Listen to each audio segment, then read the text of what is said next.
Чандман сумын Сүлжээ багийн нутаг шар довон гих газар хаваржиж байгаа энэ хот айл болон малчин Бат сайхных. Бат сайхан оюун чимэгнээр малчуудмаа үргэлжлүүлэн 20 гаруй жил мал маллаж явна. Тэд 2000 оны ихээр гэр бүл болохдоо хоёр талын аав ээжээсээ өгсөн 150-аад толгой малтай айл болж байжээ. Түүнээс хойш дөрвөн төрөл дээр нь өсгөн үржүүлсээр өнөөдөр 1500 гаруй толгойд хүргэсэн байна. 2-оос 3 туслах малчин ажилуулж тус бүрд нь 150 толгой мал өгчээ. Эднийх энэ хавар 500-аад төлхүүлэн авч мал сүргээ өсгсөн байна. Мал аж ахуйн салбарт олон жил үргэлжлэлтэй ажилласан амжилт ололтыг үнэлж инхүү аймгийн авраг малчин цол болгож байна. Цаг наргүй хөдөлмөр яах вэ тэгээд элмэрийн өр шимд одоо диж хинээд ингээд ийм дайнд хөрж байгаа одоо тун их баяртай байна. Насаараа мал малсны өр шим одоо сайхан мал маллах гэдэг. Дөрвөн аав ээжээсээ би анхлаад нэг 150 толгой малтай гаргасан. Яг малчин болоод одоо энэ 27 жил болж байна. Айл 2001 онд айл болсон. 2001 айланд болоод одоо 21 жил болж байна.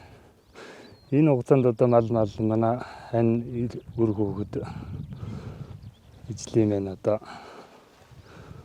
хаш хач хөдөлмөр юм да одоо тэгээд мал малах гэж юм ирэн сайхан одоо тэгээд таргам мал хараа даргалуулаа тэгээд таргам мал тал үрийн ашигтай гэдэг одоо тэгээд хамгийн чухал юм одоо малаан одоо даргалуулаад үйлдвэр ухсгаан сайжруулаад явахад одоо малчин гүнгэж юм ч одоо бахархгүй штэ талан дээр дээ одоо тэгээд мал гэж юм ингээд яг хариулаад ингээд явж яхад яг нэг мал аваад нэг амтанда нэг өвс аваад хийж яхад одоо малчин гүний сэтгэл одоо үеийг хангалуун тийм л байдаг дээ.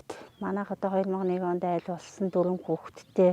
Тэгээд одоо энэ хугацаанд мал маллаад хань нөхөд үр хүүхэд нутаг усны хамт олонныхаа буйнаар ингээд мал маллаад өдөө чинь энэ сайхан аймгийн амрах юм амжилтанд хүрч байгаа маш их баяртай байна. Тэгээд одоо бид нар бас удамд авсан малчин манай аав ээж малчин бид нар эцгийнхээс тавуулаад дөрвөн малчин ингээл бүгд удамд амтсан малчин хүмүүс. Тэгээд одоо бид ч гэсэн одоо ингээл малаа маллал ингээд тийм сайхан яваад бас туйлын баяртай байна. Чандман сумын түүхэнд хөдөлмөрийн баатар хончныг гавьяат малчин 2, улсын авраг малчин 22 төрөн гарсан байдаг. Алдартан гавьяатнуудынхаа арга туршилгаас суралцж мал сүргээ маллаж яваа малчдыныг нь Бат сайхных юм а. Олон жил хичээж хөдөлмөрлснийхөө үр шимийг хүртэж байгаадаа тэд баяртай байлаа. Чандман сумын Сүлжээ багийн малчин Бат сайхан оюун чимэг нарын шагналыг аймгийн засаг дарга Дүгүр Жав архлуулсан ажлын хэсэг гардуулан өгч баяр хүргэлээ. Энэ үеэр Чандман сумын удирдлагууд аймгийн авраг малчин цол хүртсэн малчиддаа хүндэтгэл үзүүлж дурсгалын зүйл гартуулсан юм.